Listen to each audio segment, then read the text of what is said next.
네, 4월 13일 신앙과 신학 사랑방 일요 모임입니다.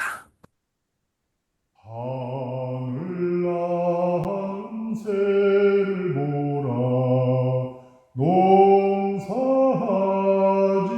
않으며 곡식 모아 곳간하네 들인 것이 없어도 하늘 계신 아버지가 고이 먹여 주시니 먹고 마실 것을 위해 아무 염려 말아라. 한국 천주교 200주년 기념 신약성서 마테오복음 7장. 남을 심판하지 마시오. 그것은 여러분이 심판받지 않도록 하려는 것입니다. 여러분이 심판하는 그대로 여러분도 심판받을 것입니다.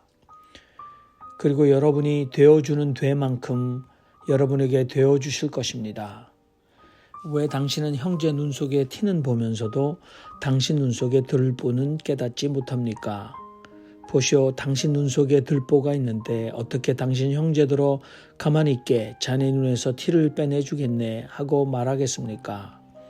이 위선자, 먼저 당신 눈에서 들보를 빼내시오. 그때야 당신은 똑똑히 보고 형제의 눈에서 티를 빼낼 것입니다. 거룩한 것을 개들에게 주지 말고 여러분의 진주를 돼지들 앞에 던지지 마시오. 그것들이 발로 그것을 짓밟고 돌아서서 여러분을 물어 뜯을지도 모릅니다. 청하시오. 여러분에게 주실 것입니다. 찾으시오. 얻을 것입니다. 두드리시오. 여러분에게 열어주실 것입니다. 누구든지 청하는 이는 받고 찾는 이는 얻고 두드리는 이에게는 열어주실 것입니다. 여러분 가운데 어느 누가 자기 아들이 빵을 청하는데 그들에게 돌을 주겠습니까? 또는 생선을 청하는데 그에게 뱀을 주겠습니까? 그러니 여러분은 악하면서도 여러분의 자녀들에게는 좋은 선물을 줄 안다면 하늘에 계신 여러분의 아버지께서야 당신에게 청하는 이들에게 얼마나 후하게 좋은 것들을 주시겠습니까? 그러므로 여러분은 무엇이든지 사람들이 여러분을 위해 해주기 바라는 것을 그대로 그들에게 해주시오. 이것이 율법과 예언자의 정신입니다. 여러분은 좁은 성문으로 들어가시오. 멸망으로 인도하는 성문은 넓고 길은 널찍해서 그리로 들어서는 사람들이 많습니다. 생명으로 인도하는 성문은 좁고 길은 비좁아서 그것을 발견하는 사람들이 적습니다. 여러분은 거짓 예언자들을 경계하시오. 그들은 양의 옷을 입고 여러분에게 오지만 속으로는 약탈하는 이리들입니다. 여러분은 그들의 열매로 그들을 알아보시오. 가시나무에서 포도를 따며 엉겅퀴에서 무화과를 땁니까? 이와 같이 좋은 나무는 모두 좋은 열매를 맺고 나쁜 나무는 나쁜 열매를 맺습니다. 좋은 나무가 나쁜 열매를 맺을 수 없고 나쁜 나무가 좋은 열매를 맺을 수 없습니다. 좋은 열매를 맺지 않는 나무는 모두 찍혀 불에 던져집니다. 그러므로 여러분은 그들의 열매로 그들을 알아보시오. 누구든지 나더러 주님 주님 하는 사람마다 하늘나라에 들어가는 것이 아니고 하늘에 계신 내 아버지의 뜻을 행하는 사람이라야 들어갈 것입니다. 그날에 많은 사람들이 나더러 주님 주님 우리가 당신 이름으로 예언을 하고 당신 이름으로 귀신들을 쫓아내고 당신 이름으로 많은 기적을 행하지 않았습니까? 하고 말할 것입니다. 그때 나는 그들에게 나는 너희를 도무지 알지 못한다. 범법을 일삼는 자들아 나에게서 물러가라 하고 선언할 것입니다. 그러므로 누구든지 나의 이 말을 듣고 그대로 행하는 사람은 반석 위에 제 집을 지은 슬기로운 사람과 같을 것입니다. 비가 내려 큰 물이 닥치고 또 바람이 불어 그 집을 들이쳤으나 무너지지 않았습니다. 그 집은 반석 위에 세워졌기 때문입니다. 하지만 누구든지 나의 이 말을 듣고도 그대로 행하지 않는 사람은 모래 위에 제 집을 지은 어리석은 사람과 같을 것입니다. 비가 내려 큰 물이 닥치고 또 바람이 불어 그 집을 휘몰아치자 무너져 버렸습니다. 그것은 형편없이 허물어졌습니다. 예수께서 이 말씀을 마치셨을 때에 군중은 그분의 가르침에 매우 놀라게 되었다. 그분은 그들의 율사들과는 달리 권위를 가진 분으로서 그들을 가르치셨기 때문이다. 네, 오늘 본문 말씀 마태복음 7장 산상수훈의 마지막 장인데요. 1절부터 29절까지 말씀을 우리가 들었습니다. 여러분들 평소에 이 말씀에 대해서 고민했거나 또 이 말씀으로 여러분들의 삶이 달라진 부분이 있다. 그러면 여러분들의 깨달음을 나눠주시기 바랍니다. 김성 비판하지 말라 그렇게 이렇게 됐는데 심판하지 말라 이번에 그 헌법재판소의 심판을 지켜보면서 야, 이 심판이라는 게 저렇게 무서운 거로구나. 예, 그 얼간이 예, 윤석열 전 대통령을 이제 대통령에서 전 대통령으로 이렇게 만드는 그 엄청난 심판을 지켜보면서 여러 가지를 생각했습니다. 근데 그 비판하지 말라 하는 거하고 제가 이제 고등학교 때 일기장을 보니까 비판하지 말라 이거하고 비난하지 말라. 비난은 하지 말고 비판은 하라. 또 이렇게 얘기했던 어렸을 때의 기억이 납니다. 그 가지고 또 고등부 때 이렇게 교회 고등부들이 모여서 토론회를 했던 그런 기억도 있고요. 어쨌든 비난하지 말아야 되겠죠. 그러나 비판할 거는 비판하고 넘어가야 되지 않겠는가 그런 생각입니다. 이상입니다.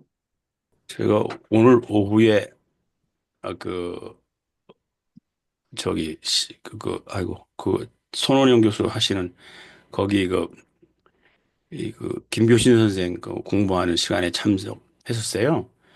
근데 거기서 이제 김교신 선생이 이제 평화에 대한 얘기하는 거를 이제 가지고 얘기를 하는데 어 이런 심광섭 선생이 지난번에 우리 모임에 오셨던 이런 얘기를 하는 거예요. 평화 얘기를 하면서 음 간디가 이제 그 뭐 비폭력 저항 운동 뭐 했잖아요. 뭐 그거 연관시켜서 얘기를 하더라고요.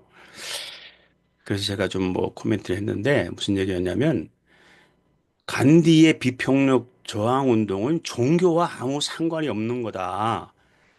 그거는 가장 간디가 그 당시 형편으로서 가장 현명한 고민하고 하면서 수없이 많이 토론하고 하면서 나온 가장 유효한 전술적 투쟁의 방법이었지.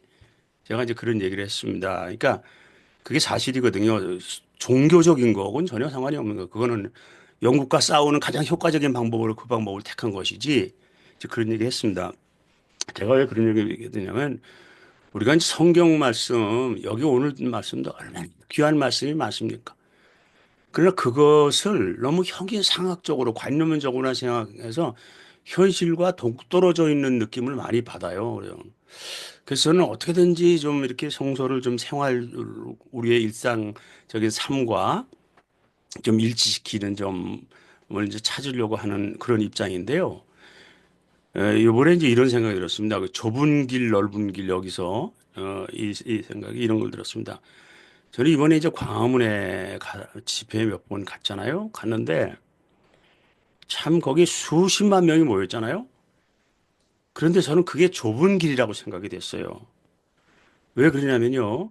제 주변에 그 근처에 사는 사람, 우리가 광화문 집회에 가고 싶어도 뭐 너무 멀어서 못 가고 그런 분들은 많잖아요. 대부분. 근데 그 근처에 살고 있는 내가 아는 사람들 가운데도 아주 가까운 거리에 사는 사람은 생각도 건전하고, 이거 뭐 판단도 정확하고 한 그런 분들 있어요.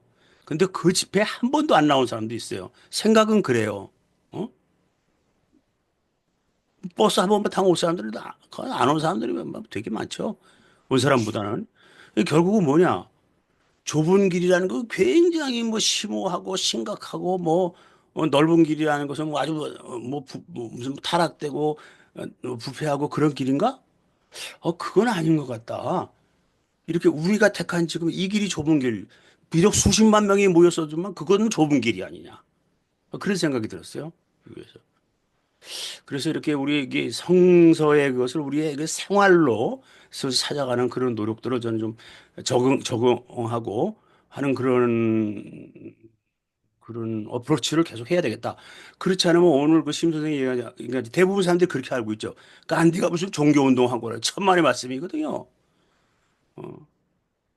예, 예, 너무 이제 그 마태복음 7장 이런 말씀은 참 좋은 말씀 아닙니까? 그러니까 이거를 너무 그 종교적인 무슨 경전으로만 생각하지 말고 실천하는 그 말로 해서 우리가 바로 실행하면 되는 거죠. 바로 실행하는 거. 농사법이면 농사를 지으면 되는데 그 농사교본, 요리법 그 필요 없잖아요. 밥을 하면 되는데 이 말을 가지고 그냥 요리법으로만 가만히 가지고 있는 거는 그렇죠. 그래서 저는 비판하지 말라.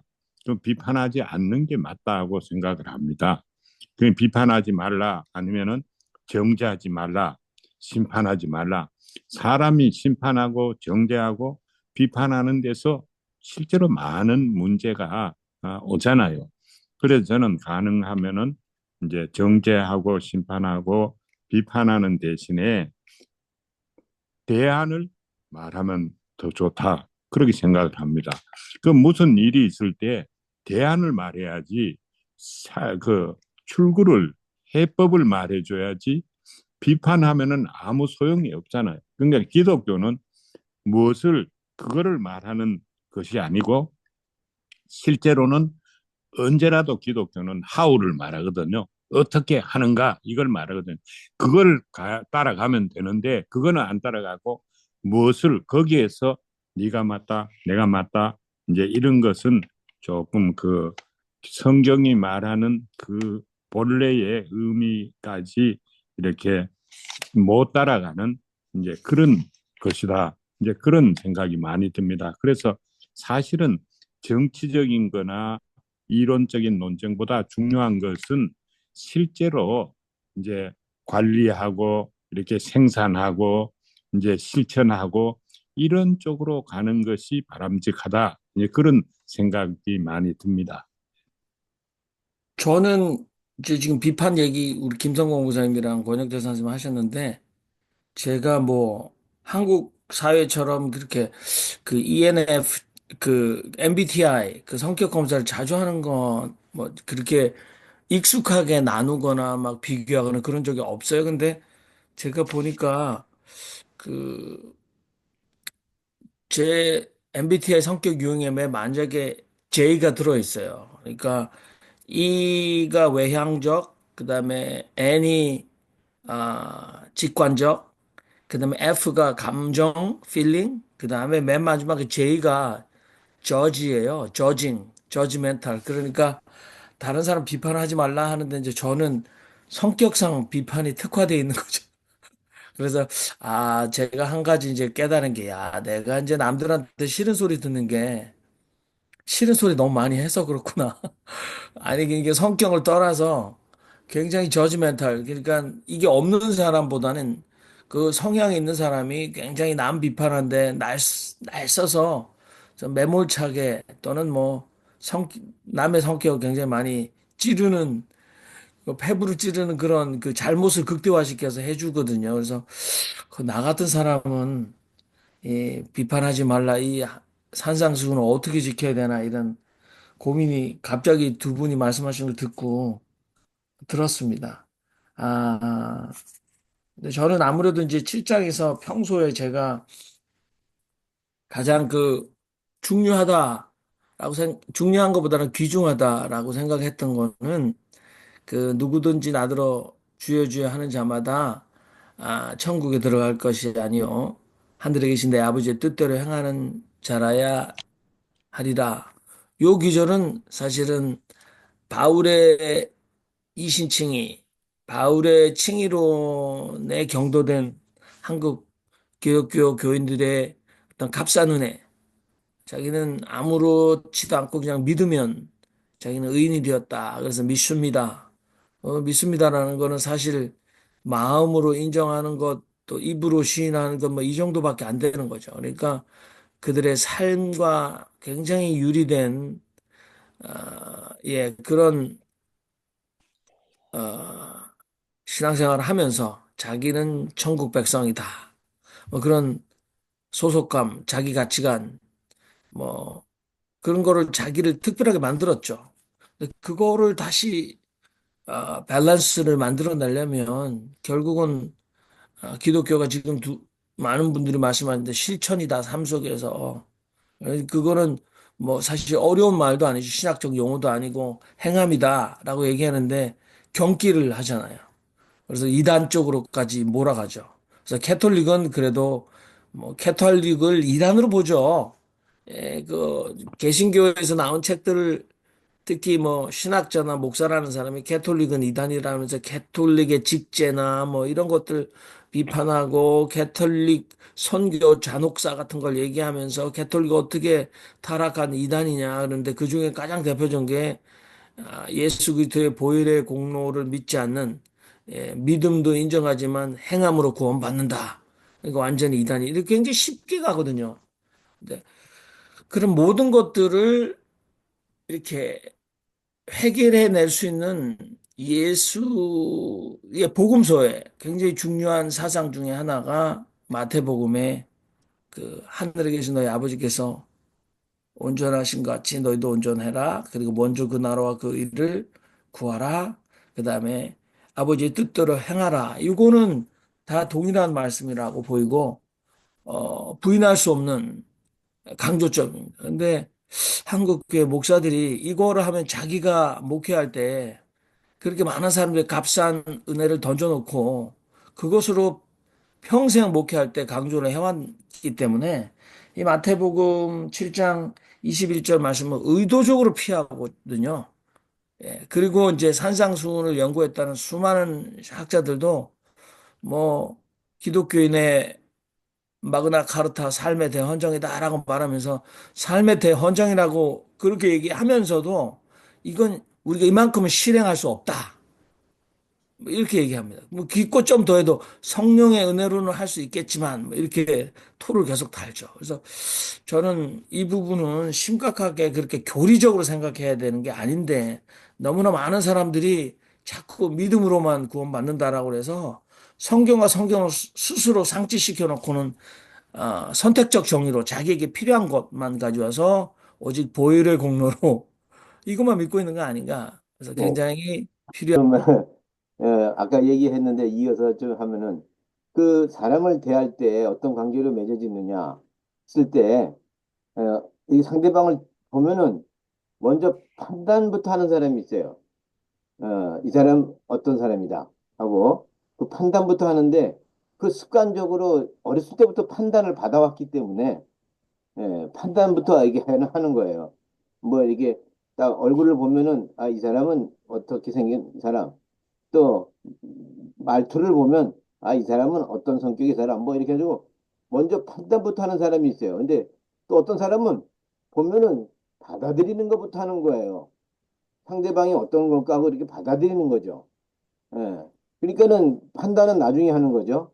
예. 그래서 그 판단부터 먼저 하는 사람이 될 것이냐, 받아들이는 수용성이 높은 사람이 될 것이냐.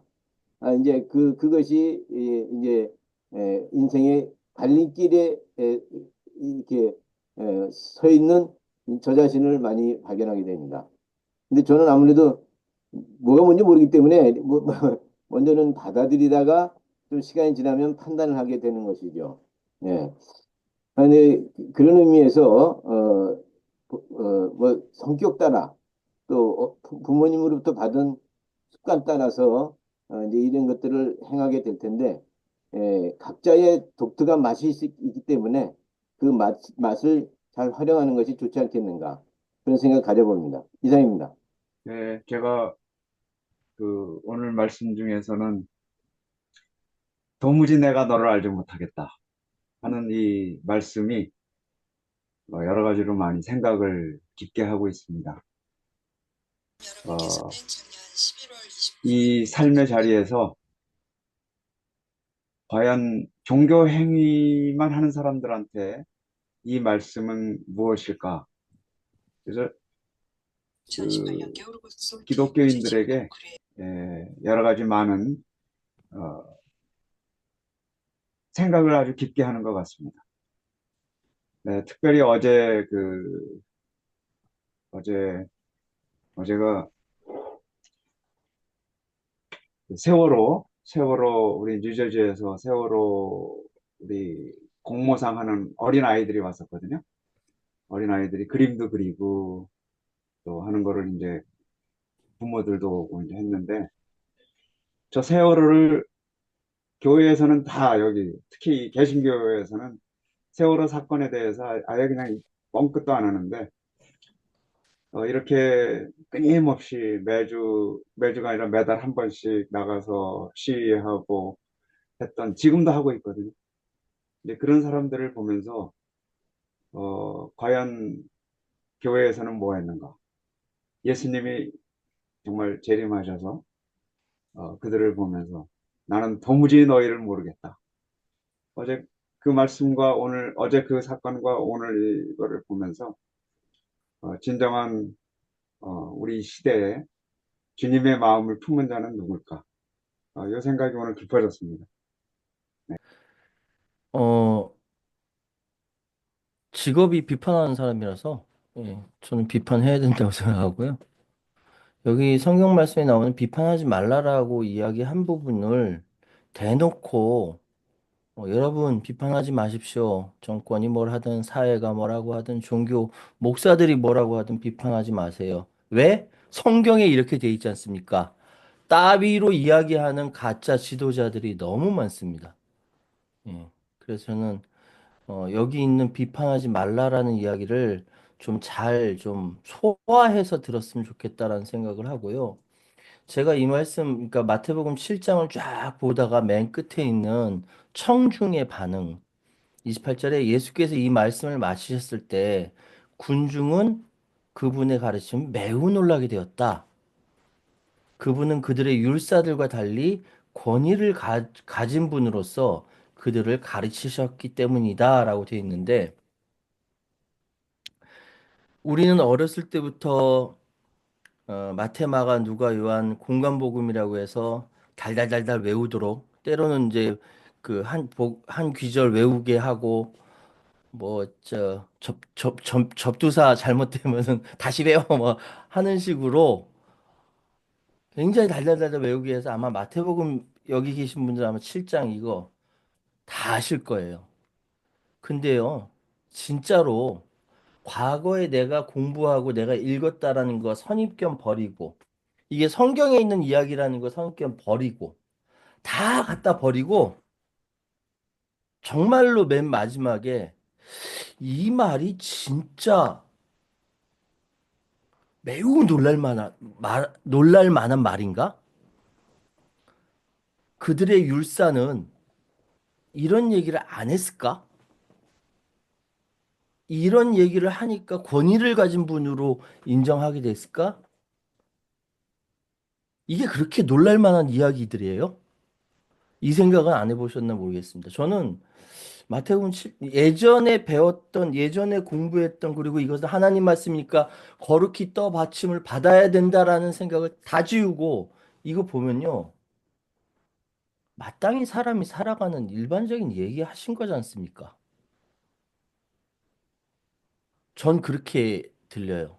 그래서 제가 드리고 싶은 말씀은 우리가 하느님께서 우리에게 주신 말씀을 잘 보다 보면은 무릎을 탁 치면서 와, 이런 뜻이 있구나라고 생각할 때도 있지만 때로는 어렸을 때부터 버릇처럼 받아들였던 거, 습관적으로 받아들였던 거.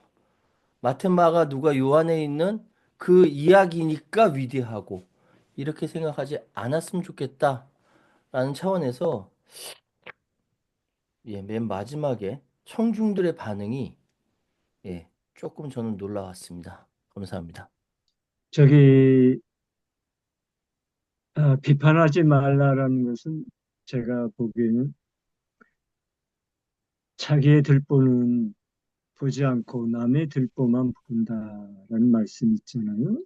그런 측면하고 연결해서 비판하지 말라를 새기면 좋을 것 같고요. 그다음에 이제 그래서 친구 사이에는 선을 행하라고 자꾸만 강요 비슷하게 해도 괜찮지만은 자식한테 간디하고 아들 사이가 대표적이잖아요.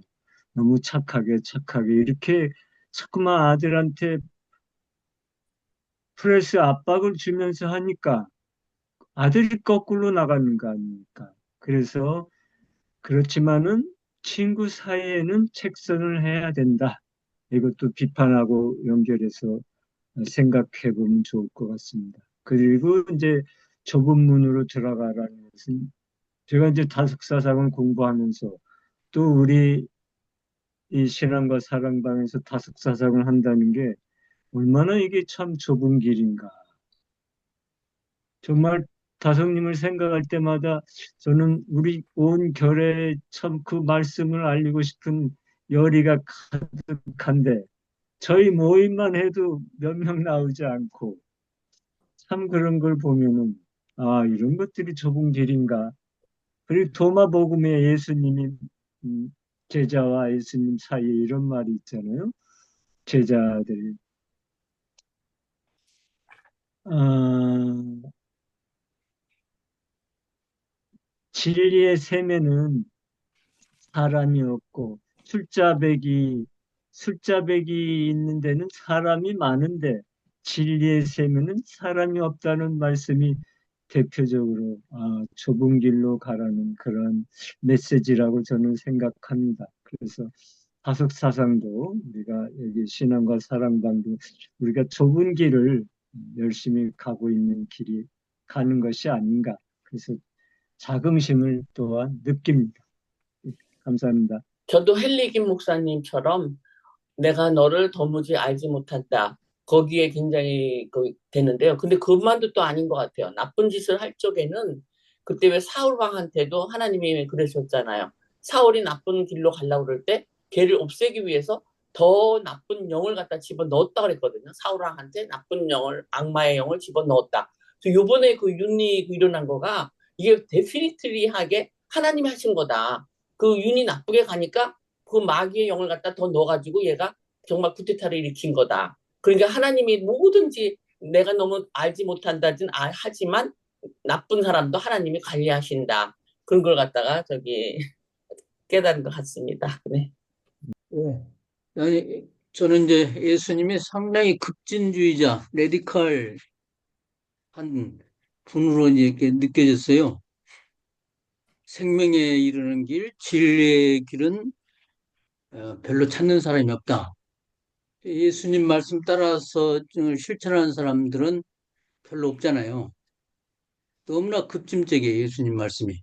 그러니까 따르기도 어렵고, 그렇게 실천하고 가는 사람들은 고집불통, 고집이 센 사람들만이 갈 수 있는 그런 길인 것 같아요.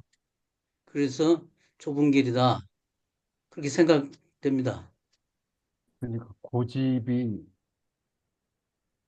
고집이 있어야 되고,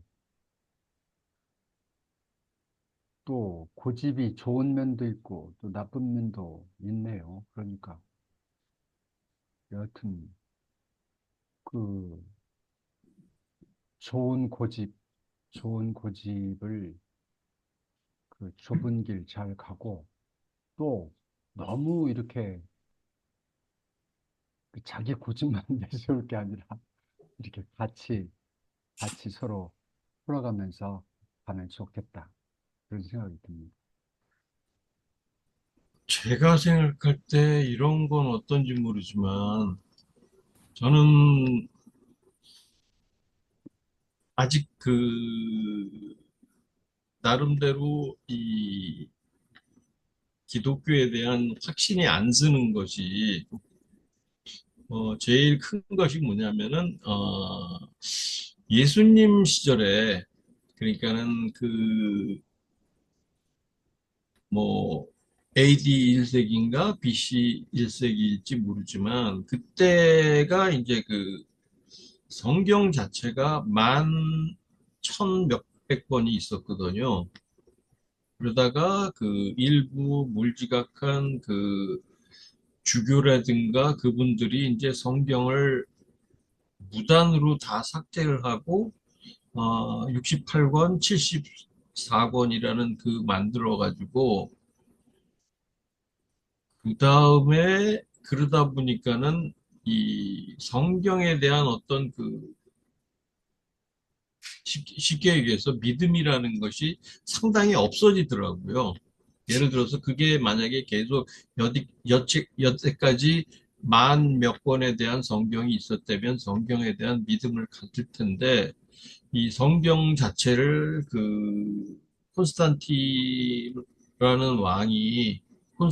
왕이 자기의 세력을 잡기 위해서 그렇게 했기 때문에 성경을 없애고 자기 나름대로의 논리를 위해서 성경을 쉽게 얘기해서 그렇게 만들었기 때문에 저는 성경에 대해서 뭐 딱히 믿음이라든가 물론 성경 그 자체가 공간복음이라든가 아니면 요한복음 같은 경우에는 나름대로의 당위성은 인정을 하는데 그 당위성 이면에 있던 어떤 진리 그런 거를 모르는 상태에서 성경에 대해서 얘기한다는 건 제 입장에서 상당히 어렵더라고요. 그러니까는 그 당시에 해석학이라든가 서기학을 봤을 때 그런 면에서 나름대로 어떤 진리를 찾는다는 게 제 입장에서는 조금 어렵더라고요. 주님께 찬송하여라. 주님이 기적을 일으키신다. 거룩하신 오른팔로 베푸신 구원 주님의 의로우심 드러내셨다. 한 고집은 있어야 세상을 살아가요. 그것도 괴상한 고집을 피웁니다. 고집 없이는 결코 정말 뭘 붙잡고 나가질 못합니다. 예수만을 믿으며 자기의 남은 생애를 지내는 사람은 큰 고집이 있는 겁니다. 이 세상 한 고집 없으면 온전히 살지 못합니다. 산다고 해도 온전히 거지지 못합니다. 예수 그리스도요. 첫째가는 고집입니다. 석가모니 고집불통이지요. 고집불통이라면 숨이 막히는 일이나 그렇다고 고집이 없으면 숨이 풀어집니다. 숨이 풀어지면 결단이 납니다. 오늘 또 윤정희 신부님께서 굉장히 산상수훈과 다석 선생님 생각을 잘 대비해 주셨는데 윤정희 신부님 먼저 말씀해 주시죠. 예, 이 진리를 말하고 생명의 말씀을 말하신 분들은 고집불통인 사람들이 한다라는 이 다석어로 이게 아주 중요한 말씀인 것 같아요. 그러니까 진리를 깨달은 사람들은 고집이 있어야 하고 또 고집할 때 우리 윤정수 목사님 고자가 뭐냐고 근데 굳을고자네요. 굳을고자. 그 다음에 집을 잡을 집. 그러니까 뭐를 붙잡아 진리를 붙잡아 굳게 가지고 있는 것이 고집이에요 보니까 한자로는. 그래서 이제 고집이 있으면 좀 불통이잖아요. 근데 진리를 붙잡은 사람들은 근데 소통이 잘 된다. 아까 우리 최호한 형제께서도 사람들이 놀라워한다. 고집불통의 이 말씀인데 권위가 있고 놀라워한다. 그 말씀을 집중하셨는데 뭐 그거하고 소통이 되는 것 같고 또 하나는 성경의 진리는 심령을 파고들고 그다음에 골수를 쪼긴다.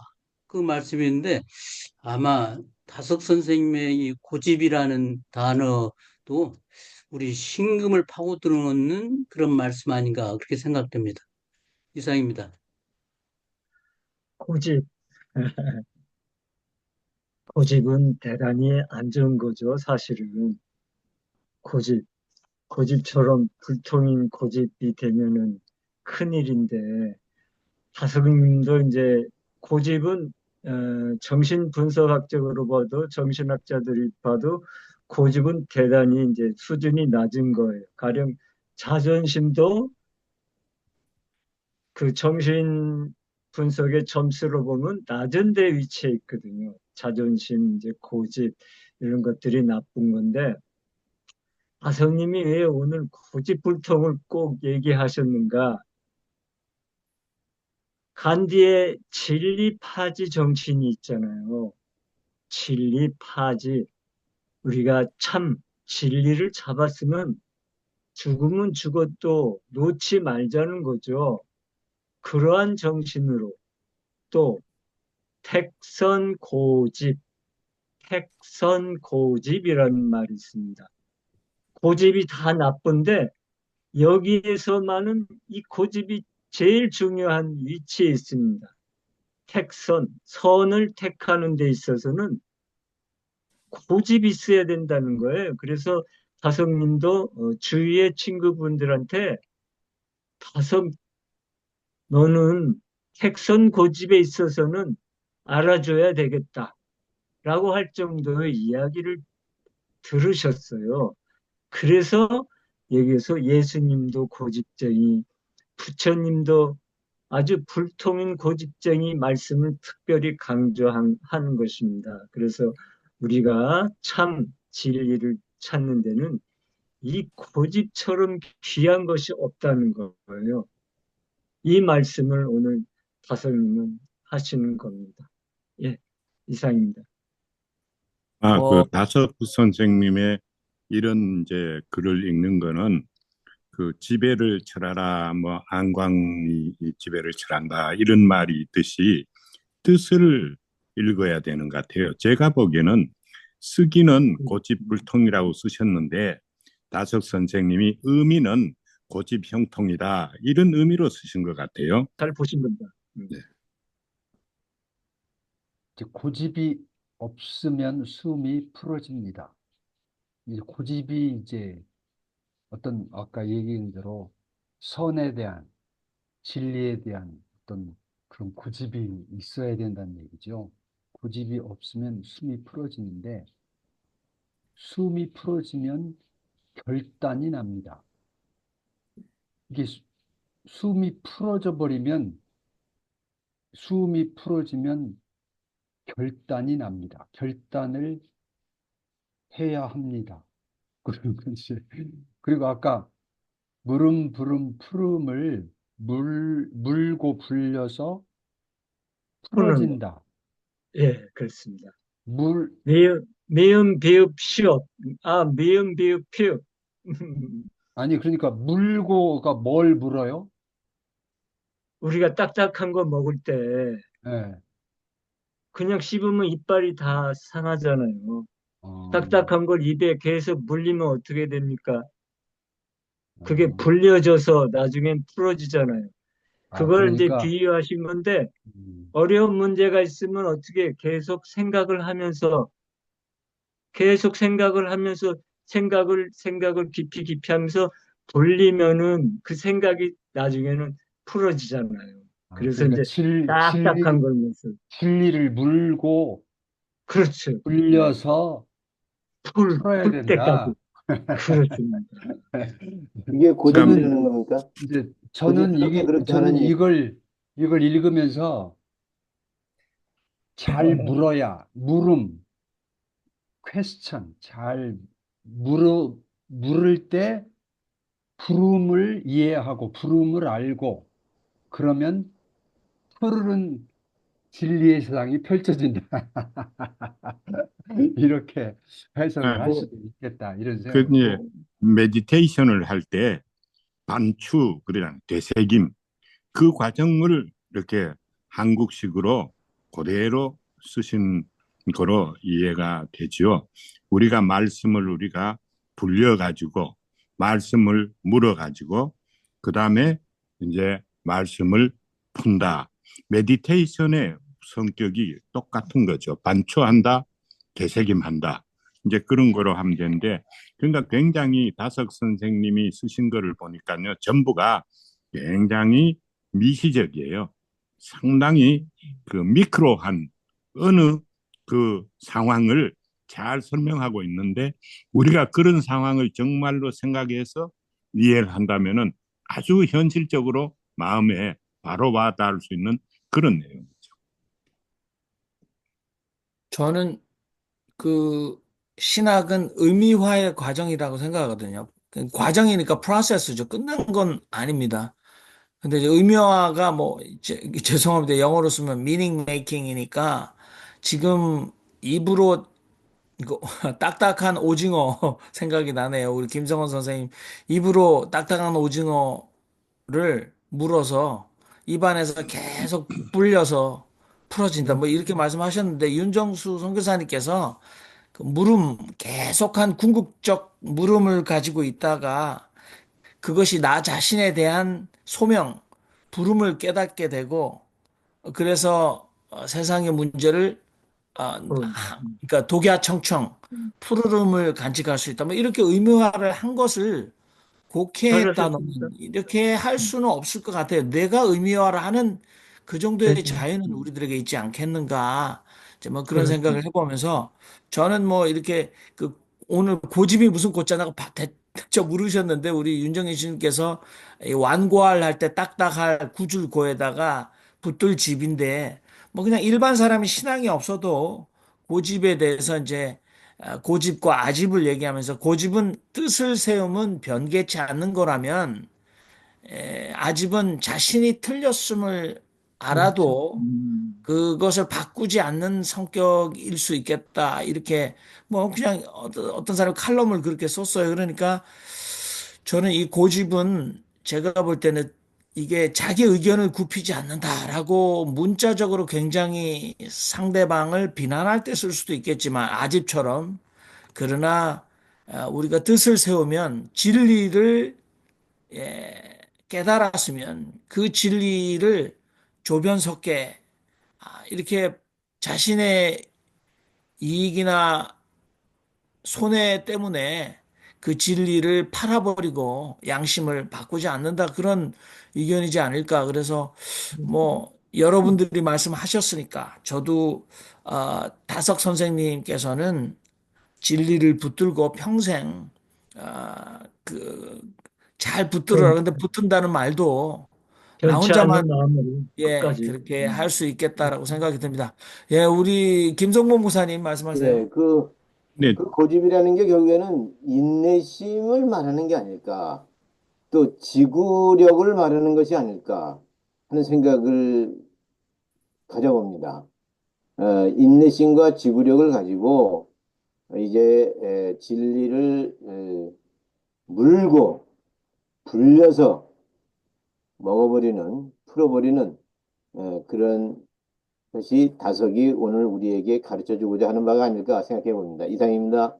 네. 예, 오늘 전번 시간에 떼오프락시 그 말이 나왔잖아요. 이게 완전히 떼오프락시의 그것을 똑같이 말하는 거죠.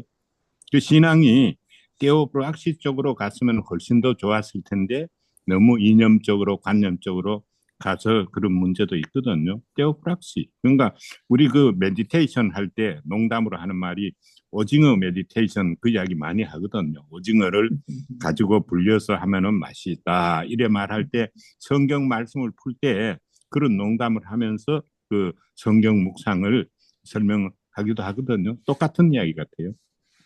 네, 우리 숨이 말씀하신 숨이 풀어지면 결단이 납니다. 이게 무슨 뜻이에요? 결단이 난다는 건 망한다는 얘기 같아요. 예? 결단이 난다는 건 망한다. 망한다. 숨이 풀어지면 안 된다. 숨이 풀리면 죽지 않아요, 사람이. 결단이 나는 거죠. 죽어. 네, 우리 예. 최현 선생님. 예, 저는 이제 우리 정영민 목사님이 의미화하는 거라고 하셨으니까 이 다성님 말씀도 제 의미화한다면은 여기서 말씀하시는 고집이라는 거는 자존감 같아. 자존감. 자기 스스로에 대한 자존감 같다는 생각이 드는데, 그러니까 아까 말씀하셨던 이 사람이 자존감만 있으면 아무 근거 없이 자존감만 있으면 숨이 막히는 일이지만 그렇다고 그 자존감 없으면은 그 사람 살아있는 사람도 아니고 숨 풀어지는 그래서 결국은 결단이 나는 예, 죽는 그런 거 아니냐라는 생각이 들어서 아까 김성복 목사님께서 말씀하신 인내심과 지구력이 함께 존재하는 그 사람이 그래서 이 세상에 존재할 때 자존감이 있어야 세상을 살아가고 근데 그 자존감은 그 사람만 있는 그래서 그걸 괴상한 고집이라고 얘기하는 것 같은데 예수가 가지고 있는 자존감, 부처가 가지고 있는 자존감, 그 자존감으로 자기의 진리를 설파하고 이야기하고 세상을 이해하는 거 아니냐라고 저는 의미화합니다. 예, 감사합니다. 네. 죄송한데 이 우리 김성모 목사님이 고집과 인내를 이제 하셨는데 저는 이제 다른 단어가 떠올라서 이렇게 찾아봤더니 이게 perseverance라는 영어가 많이 나와요. 이렇게 이게 그림에도 이렇게 그 단어를 가지고 이렇게 사진도 만들어 놓고 서양에는 많습니다. 그 단어를. 그래서 perseverance라는 단어가 한국말로 인내로 나와요. 근데 perseverance가 영어 뜻에 보니까 영어 사전 정득이 뜻이 the continued effort 그러니까 지속적인 노력 to achieve something 무언가 성취하기 위해서 despite difficulties, failure or opposition. 그러니까 반대와 실패와 그다음에 어려움, 역경에도 불구하고 그러니까 그걸 이제 우리가 풀어보면 역경과 반대와 장애가 있음에도 불구하고 무언가를 이루어내기 위해서 지속적으로 노력함. 그게 이제 perseverance라면 그걸 인내로 하면 약간 수동적이지만 다석 선생님은 오히려 굉장히 집요하게 그 아바의 뜻을 붙들기 위해서 노력하라. 그래서 그걸 한자로는 다석 선생님 문화권에서는 고집이라는 말을 쓰셨다. 뭐 이런 생각도 저도 살짝 죄송합니다. 예, 들어서 그 우리 야고보서는 그거를 고난으로 말하죠. 네. 인내하고 고난으로 설명을 하는데 그러니까 다적 선생님 말하는 우리가 의미를 좀 더 생각을 한다면요. 자존감을 고집을 가지고 선을 행하는 쪽으로 바꾸면은 자부심으로 바꾼다. 이제 이런 세계를 말해. 자존감은 나쁘지만은 고집을 가지고 도를 행하는 그 자부심으로 가면은 너무 좋은 것인데 그런 세계를 설명하고 계시네요. 네. 저는 그것이 인내고 고집을 그것이 고난이라는 거죠. 고집을 네. 갖다가 저기 하나 붙잡는 거, 뭐 하나 그러니까 네. 생애 목표 같은 거, 뭐 하나 네. 이 사람이 네. 없으면 나는 정말 죽어. 이거라고 생각해요. 그래서 이게 다른 말로 붙잡는 게 예수님이다. 예수님이 없으면 난 아무것도 아니야. 그걸로 해서 나는 고집을 갖다 그렇게 생각합니다. 네, 다른 네. 말로 하면 신념 뭐 이런 거로 생각할 수 있는 거죠. 네, 좋습니다. 이게 보니까 그러면 인내력, 지구력, 예, 자존감, 고난, 신념, 예, 예. 그리고 perseverance. 없으면 예, 죽는다. 그러니까 예. 난 예수님을 아주 붙들고 적토마에 붙은 파리처럼 예수님 붙들고 끝까지 평생 가서 나는 천국에 골이 난다. 우리 양명 선생님의 해석까지 좋습니다. 자, 우리 마무리 하겠습니다. 우리 지성수 목사님 또 김영철 선생님 좀 정신이 없으실 것 같은데 그래도 저희가 이렇게 막 이 온라인에서 대화하는 게 사실 이렇게 동시다발은 불가능한데 그래도 저희가 하고 있습니다. 우리 지성수 목사님 먼저 말씀하시죠. 예, 저는 어렸을 때부터 어른들한테 너는 왜 이렇게 고집이 없냐? 그런 얘기를 듣고 살았거든요. 그런 것 같아요. 그러니까 예수를 믿어도 저는 고집이 없는 것 같아요. 예수에 대해서 고집이 없어요, 저는. 이렇게 생각했다가 이렇게 생각하고 자꾸 변하고, 저는 좀 구제불능인 것 같습니다. 네. 예. 저는 아까 자존감이라고 고집을 해석을 했는데요. 근데 갑자기 권혁태 선생님이 자존감은 나쁜 것이라고 얘기해서 저 놀랐어요. 그래서 제가 지금 사실 자존감하고 자존심하고 어떤 차이가 있나 좀 서치를 해보니까 제가 채팅창에 지금 올렸습니다. 자존심이라는 것은 다른 사람이 그러니까 자존감이라는 것은 자존감이나 자존심 모두 다 스스로 품위를 지키는 마음인데 자존감이라는 건 자기 스스로 갖는 것이고 자존심이라는 거는 주체가 남이 다른 사람을 통해서 갖는다라는 거거든요. 근데 저는 지금 더 생각이 드는 것이 지금 다스 선생님께서 계속 얘기하셨던 고집이라는 것이 자존감이라고 자꾸 생각 드는 것은 그 사람이 자기 스스로에 대해서 자존감을 갖지 않으면 스스로에 대해서 품위 있는 나를 갖지 않으면 그 누구를 존중하고 누구를 사랑하고 그 주체가 먼저 나서서 십자가를 메고 갑니까? 전 그렇지 못하다고 보고요. 그래서 자존감이 강한 사람이 스스로 순교도 할 수 있고 자존감이 강한 사람이 이 창피함을 무릅쓰고 또는 고통에도 무릅쓰고 민주화 투쟁도 하고 윤석열 타도 투쟁도 나가고 촛불도 들고 그런 거라고 저는 생각을 하거든요. 한국민들은 자존감이 워낙 강해서 독재자가 독재하는 걸 기다리지 못하잖아요. 그래서 다들 촛불 들고 나가서 싸우고 그랬던 거 아닙니까? 전 그래서 불의한 세상과 모순된 세상에 맞닥뜨려서 정면으로 부딪혀서 십자가를 지든 아니면 스스로 독약 맞아서 그 돼지고기 드시고 독이 들은 거 뻔히 아시면서 드시고 돌아가신 부처님이나 그 자존감이 대단하신 분이라고 저는 생각하고요. 그렇기 때문에 근데 그것만 독선적으로 고집하면은 숨이 막히기 때문에 다른 사람과 서로 교류하면서 숨 풀어지면 진짜 결단 나니까. 예, 이렇게 살아야 되는 거 아니냐라고 저는 해석을 합니다. 그래서 채팅창에 자존감, 자존심, 그림 올렸습니다. 네, 근데 맞습니다. 그건 이제 워딩이나 보캐브러리의 문제인데요. 보통 우리가 외국 언어를 우리가 이제 쭉 점검을 해보면요, 써보면은요, 자존심이나 자존감을 말할 때는 이거는 셀피시하고 에고이스트한 거다. 이래서 성경은 자존감, 자존심을 좋은 거로 말을 안 해요. 그러나 이것이 말씀 아래 있고 진리 아래 있어 가지고 이것이 자부심으로 될 때, 그러니까 우리가 프라우드는 나쁜 거지만은 우리가 자부심은 좋은 것이다. 이제 자화상, 자부심 지금 이렇게 가거든요. 근데 이거 네. 이제 워딩을 네. 조금 정리해 줄 필요가 있는 부분 네. 같아요. 이런 이게 말에 대한. 동일한 예, 동일한 사전적 의미를 가지고 있어도 또 다른 의견이 충분히 있을 수 있다고 생각하고요. 저는 그 최유한 선생님 말씀을 들으면서 한국에서 그 이 풀은 바람보다 빨리 눕는다 그랬는데 풀보다 빨리 눕는 사람 그 하버드의 박사학위를 가지고 있고 일국의 총리와 대통령 권한 대행을 했던 한독수란 사람이 자존감이 가장 낮은 사람 아닌가 뭐 이런 속으로 확신이 들었습니다. 저희가 이 시간은 조금 그래도 이걸로 예배가 대체되는 분들도 계시기 때문에 우리가 기도하는 시간도 있습니다.